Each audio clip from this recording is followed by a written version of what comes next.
9 मई case में भी गिरफ्तारी डाली गई है। क्या लगता है आपको कि इन केसेस को तो अपना रास्ता लेना था? आपके कुछ लोग ये कहते हैं कि ये भी लेवल प्लेइंग फील्ड ना मिलने का एक सबूत है। ये किस तरह से हो सकता है? बिस्मिल्लाहिर्रहमानिर्रहीम। देखिए, इस तरह है कि लेवल प्लेइंग फील्ड के लिए अगर आप उस लिहाज से उस रेफरेंस से बात करें तो ये जितने भी केसेस हैं ये उसूलन खुली कचहरी में होने चाहिए, नॉर्मल कोर्ट्स में होने चाहिए। इनको जेल ट्रायल नहीं होना चाहिए। और अगर जेल ट्रायल जस्ट बिकॉज ये गवर्नमेंट इतनी नाअहल और नालायक है कि ये किसी एक शख्स को वो नहीं दे सकती, तहफ़्फ़ुज़ नहीं दे सकती, तो फिर उसके लिहाज से ये है कि आप कम से कम कोर्ट के अंदर जो केसेस होते हैं उनमें ओपन कोर्ट केस करें ताकि जो लोग वहां पे जाके सुन सके वो भी कर ले। अभी ये जो सुनने में आ रहा है कि जब ये तोशाखाना का केस था तो वकीलों को बाहर निकाल दिया और पीछे से उन लोगों ने फर्द जुर्म आयद कर दी। और फर्द जुर्म किस बात की है?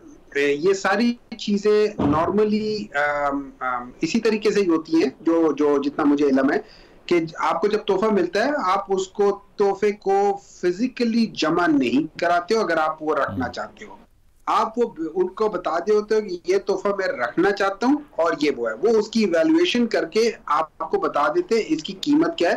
आप उसको वो अपने पास रख लेते हो और वो कीमत जमा करा लेते हो। That is how it is done and that is how it should be done. अगर आपने रखना है तो वो कर ले, उसको फिजिकली जमा करा के फिर फिजिकली निकालना उसकी मतलब उसकी एक टेक्निकली कोई सेंस नहीं बनती अगर मैं तोहफा रखना चाहता हूँ। लेकिन जो इंपॉर्टेंट चीज है, जिस चीज पे मुझे समझ नहीं आ रही कि हम लोगों की अदालतें या हम लोगों का इंसाफ या हम लोगों का लेवल प्लेइंग फील्ड कहाँ है, जिन लोगों ने वो तोहफे जैसे गाड़ियां हैं जो कि अलाउड ही नहीं है, जो मियां नवाज शरीफ ने, जो आसिफ अली जरदारी ने, जो मरियम नवाज, और मरियम नवाज ने तो मतलब ऑन व्हाट बेसिस, वो तो उसके पास तो कोई ओहदा भी नहीं था, तो किस बेसिस पे इन 3 लोगों ने गाड़ियां निकाली है, उसके ऊपर कोई केस नहीं है।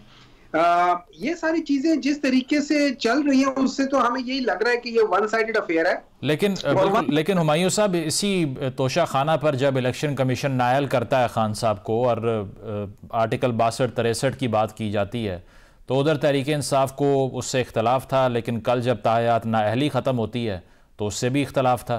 तो इस पर स्टैंड पॉइंट क्या है पीटीआई का? देखिए, 2 चीजें हैं। तोशा खाना का जो केस था वो जो जैसे मैंने अभी बताया उसके ऊपर केस बनता नहीं है। आप बना के वो करना चाह रहे हो, वो आप जुल्म जरूर करो, आपका पूरा हुमायूं साहब यही तो मसला है ना, आपके खिलाफ अगर ये आर्म ट्विस्टिंग से इस आर्टिकल का इस्तेमाल हो सकता है, किसी और के खिलाफ भी हो सकता है। सर बोल लेने देना, मुझे बोल लेने दे। मैं तो पहले तो शखाना की आपने दोनों का रेफरेंस दिया, मैं पहले तो शखाना की बात कर रहा हूँ कि वो तो केस बनता नहीं है, वो कर रहे हैं, लेकिन खैर कोई बात नहीं। अब रही बात जो आपने कहा है कि 62 जो 1F के लिहाज से जो है उसके ऊपर, देखिए उसका मैं हर एक ये समझता है जितने भी पॉलिटिकल पार्टीज हैं या जितने भी पॉलिटिशियंस हैं वो समझते हैं कि जो ताहयात नाअहली होती है वो उसूलन होनी नहीं चाहिए, एक बात। लेकिन अगर फर्ज करें किसी वजह से हो गई है और अगर ये इब्हाम है उस शिक के अंदर जो आर्टिकल 21F के अंदर है कि उसमें जो टाइम है वो मुकर्रर नहीं किया हुआ और उसकी इंटरप्रिटेशन कुछ भी हो सकती है, तो उसको ठीक करने के लिए आपको 2/3 मेजॉरिटी के लिहाज से उसके अंदर चेंजेस ले आए और उसे कहे कि यार इसका ये चीज है वो कर ले, ठीक है। लेकिन जिस तरीके से किया जा रहा है, एक शख्स को बुला के उसको सेफ राहदारी करके, ये वही शख्स है जिसके बारे में इस्लामाबाद हाई कोर्ट कह चुका है कि इन्होंने अपना हक खो दिया है, जब तक ये जेल में नहीं जाएंगे, सरेंडर नहीं करेंगे, इनको सुना नहीं जाएगा। लेकिन उनको राहदारी भी दे दी। फिर जिस तरीके से उनको कहा गया, अच्छा मजे की बात ये एक कमेंट आया था कि इस्लाम में जो इस किस्म की चीज ताहयात नाअहली जो है ना वो इस्लाम भी इजाजत नहीं देता।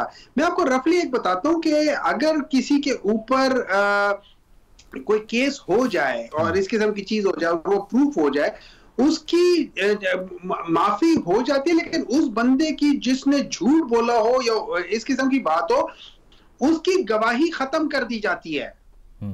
उसको दोबारा गवाही के तौर पे उसकी गवाही को नहीं माना जाता है क्योंकि वो झूठा डिक्लेयर होता है। ये हुमायूं साहब, तो ये आपका जाती ख्याल है या तहरीक इंसाफ का मौक़िफ़ है? क्योंकि कल शुएब शाहीन साहब हमारे प्रोग्राम में मौजूद थे, वो कह रहे थे कि ये बिल्कुल गलत हुआ है, आप चोरी करें 5 साल बाद वापस आ जाए, नहीं होना चाहिए। इसके अलावा हामिद खान साहब कहते हैं कि प्रिंसिपल ही बिल्कुल ठीक हुआ है, इसमें कोई दो राय ही नहीं है कि ये ख़त्म होना चाहिए। तो PTI का स्टैंड पॉइंट हाउस डिवाइडेड दिखाई देता है इस इशू के ऊपर।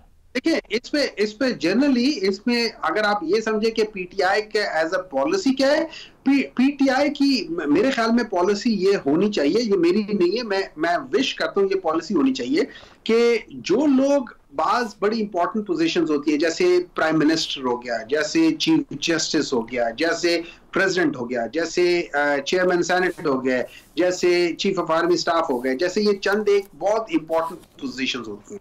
अच्छा, इन जगहों पे जिन लोगों को आपने रखना होगा, अगर वो किसी इस किस्म की चीज के बारे में उन्होंने सही मानों में, मतलब एक पॉलिटिकल केस होता है, एक लिटरली केस होता है कि वो उसमें होता है कि इन लोगों ने ये किया, तो मेरे ख्याल में उनको दोबारा इलेक्शंस लड़ने की इजाजत नहीं होनी चाहिए। ये कोई तरीका, अच्छा, अगर ये PTI के किसी मेंबर के खिलाफ जाए तब भी नहीं?